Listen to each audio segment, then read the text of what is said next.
नमस्ते। आज हम लोग परसेंटेज का सवाल करेंगे जो आपका एनटीपीसी एग्जाम में पूछा गया है। इस वीडियो को देखने के बाद आज के बाद जब भी इसका क्वेश्चन आएगा तो आप इसको चुटकी में सॉल्व कर सकते हैं। ठीक है, तो बिना देर के क्वेश्चन को सॉल्व करते हैं। आपको उसमें दिया गया आपका एक परीक्षा में एक छात्र ने 65% अंक प्राप्त किए लेकिन पास से 20 अंक कम थे। एक अन्य छात्र ने 80% अंक प्राप्त किए और पास अंकों से 5% अधिक अंक प्राप्त किए। तो परीक्षा के कुल अंक कितने थे क्वेश्चन का आ रहा। आप देख सकते हैं क्वेश्चन पूछा गया आपका आरआरबी एनटीपीसी में 7/1/2021 को मॉर्निंग शिफ्ट में पूछा गया। तो जैसे क्वेश्चन में दे उस हिसाब से लिखते जाएंगे। एक परीक्षा में एक छात्र ने 65% अंक प्राप्त किए। एक परीक्षा में एक छात्र ने 65% अंक प्राप्त किए लेकिन पास से 20 अंक कम थे। अगर इसमें 20 जोड़ देंगे तो ये व्यक्ति पास हो जाएगा। ध्यान रहे कि पास कराना फेल नहीं कराना। ठीक है, आगे आपको उसमें दिया गया है एक अन्य छात्र ने 80% अंक प्राप्त किए। एक अन्य छात्र ने 80% अंक प्राप्त किए और पास अंकों से 5% अधिक ला रहा, यानी कि पास अंकों से 5% ज़्यादा ला रहा। अगर इसे -5 कर देंगे तो ये व्यक्ति पास हो जाएगा। ध्यान रहे कि अगर फेल हो रहा तो नंबर दे के पास करा देना है। अगर नंबर ज़्यादा ला रहा तो इसे माइनस कर देंगे। ये भी पास है, ये भी पास है। अब दोनों इक्वल हो रहा। अब आगे सोल्व करेंगे, डायरेक्ट आंसर निकल के आएगा। प्रतिशत वाला सबको एक साइड लेके आएंगे और नंबर वाला सबको एक साइड लेके आएंगे। ठीक है, 80 - 5 ये कितना निकल कर 75%।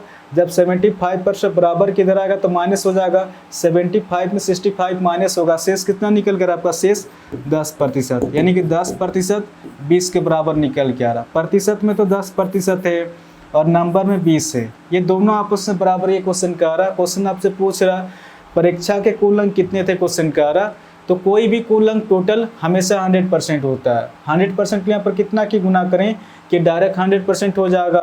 डायरेक्ट यहाँ पर 10 की गुना करेंगे। 10 × 10 कितना हो जाएगा, ये हो जाएगा आपका डायरेक्ट 100% निकल के आ रहा। अगर बराबर के इधर हमने 10 की गुना किया है तो बराबर के इधर भी 10 की गुना करेंगे, क्योंकि ये मैथ का रूल है कि बराबर के इधर जितने की गुना करने से बराबर के इधर भी उतने का गुना करना पड़ता है। तो कितना हो जाएगा 20 × 10 200 हो जाएगा। इस क्वेश्चन का आंसर हो जाएगा आपका 200 हो जाएगा। ठीक है, क्वेश्चन क्या पूछ रहा था परीक्षा के कुल अंक कितने थे, तो परीक्षा के कुल अंक 200 अंक हो जाएगा। ठीक है, ऑप्शन बी इसका सही आंसर होगा।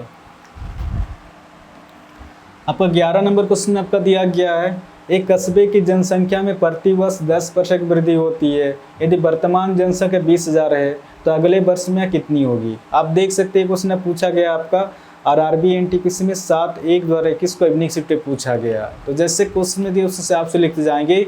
जब भी सिंगल परसेंटेज देगा तो सबसे पहले प्रतिशत को उतारेंगे और सबसे पहले देखेंगे कि वृद्धि दिया गया फिर कमी दिया गया है। 10% की वृद्धि होती है, यानी कि वृद्धि दिया गया। ठीक है, 10% की वृद्धि दिया गया। सबसे पहले इसको सॉल्व करेंगे कि 10% फ्रैक्शन में कितना होता है। जब भी प्रतिशत को हटाएंगे 100 से भाग देंगे, 0 से 0 कट जा रहा, यानी कि 1/10 निकल के आ रहा। जब भी 10% को फ्रैक्शन में सॉल्व करेंगे 1/10 निकल के आएगा। और फ्रैक्शन में जो होता है नीचे वाला संख्या हमेशा ओरिजिनल संख्या होता है। इसके पर चेंजेस होता है, इससे बढ़ता भी है, इसके पर घटता भी है।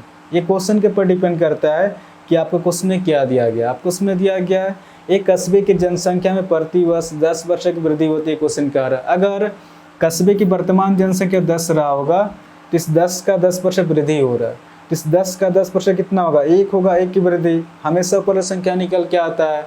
आप निकाल के भी देख सकते हैं। इस 10 का 10%, जब 10% को फ्रैक्शन में सोल्व करेंगे 1/10 आएगा। 10 से 10 कट जा रहा है।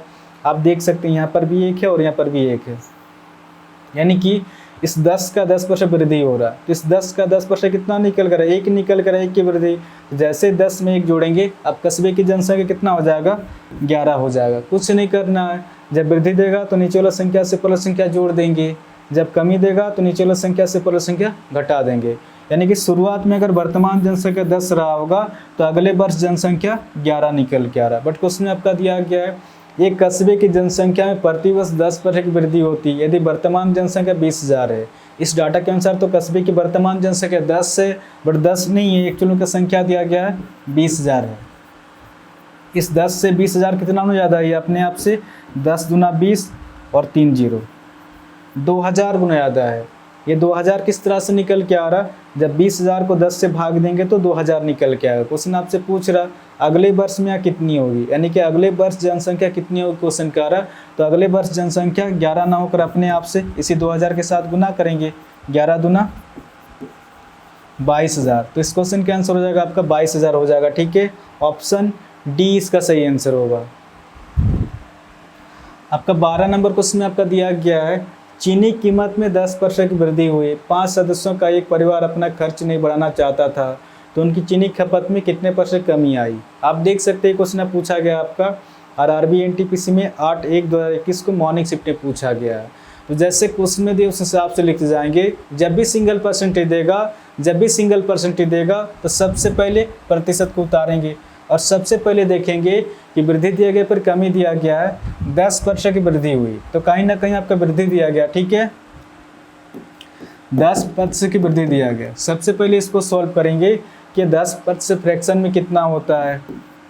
जब भी प्रतिशत को हटाएंगे 100 से भाग देंगे, 0 से 0 कट जा रहा यानी कि 1/10 निकल के आ रहा। जब भी 10% को फ्रैक्शन में सॉल्व करेंगे 1/10 निकल के आएगा। और फ्रैक्शन में जो होता है नीचे वाला संख्या हमेशा ओरिजिनल संख्या होता है, इसके पर चेंजेस होता है, इसके पर बढ़ता भी है, इसके पर घटता भी है। ये क्वेश्चन के पर डिपेंड करता है कि आपको क्वेश्चन में क्या दिया गया। आपको क्वेश्चन में दिया गया है चीनी कीमत में 10% की वृद्धि हुई, क्वेश्चन का रहा अगर चीनी का मूल्य अगर 10 रुपया रहा होगा तो इस 10 का 10% वृद्धि हो रहा है, तो इस 10 का 10% कितना होगा, 1 होगा। 1 की वृद्धि हमेशा पहले संख्या निकल के आता है, तो जैसे ही 10 में 1 जोड़ेंगे अब चीनी का मूल्य कितना रुपया हो जाएगा, 11 रुपया हो जाएगा। कुछ नहीं करना है, जब वृद्धि देगा तो नीचे वाला संख्या से पहले संख्या जोड़ देंगे, जब कमी देगा तो नीचे वाला संख्या से पहले संख्या घटा देंगे। आगे आपको उसमें दिया गया है 5 सदस्यों का एक परिवार अपना खर्च नहीं बढ़ाना चाहता था तो उनकी चीनी खपत में कितने % कमी आई, क्वेश्चन का रहा। यानी कि 11 से फिर से 10 पे आने के लिए क्वेश्चन का रहा पहले जितना खपत हो रहा था उतना ही खपत करने के लिए 11 से जब 11 से 10 पे आएंगे तो 11 पर 1 की कमी करना पड़ेगा तभी जाके 10 पे आएंगे। और प्रतिशत निकालने के लिए गुना 100 करेंगे या फिर 1/11 डायरेक्ट होता है आपके प्रतिशत में 9 से 1/11%। मैं लिखवा दिया परसेंटेज का पैटर्न, आप जाके देख सकते हैं कि 1/11 डायरेक्ट होता है आपका 9 से 1/11%। या फिर प्रतिशत निकालने के लिए गुना 100 कर सकते हैं तो पर भी आपका निकल के आएगा 9 से 1/11%। तो इस क्वेश्चन का आंसर हो जाएगा आपका ऑप्शन बी इसका सही आंसर होगा। तो आशा करता हूँ आज के बाद जब भी इसका क्वेश्चन आएगा तो आप इसको इजीली सॉल्व कर सकते हैं। इस चैनल को आप लोग सब्सक्राइब कर सकते हैं, कुछ ना कुछ तो नया सीखने को जरूर मिलेगा। और हाँ, कमेंट करके भी जरूर बताएं कि क्वेश्चन आपको समझ में आ रहा है कि नहीं। ठीक है, तो आज के लिए इतना ही, फिर नेक्स्ट वीडियो मिलेंगे। धन्यवाद।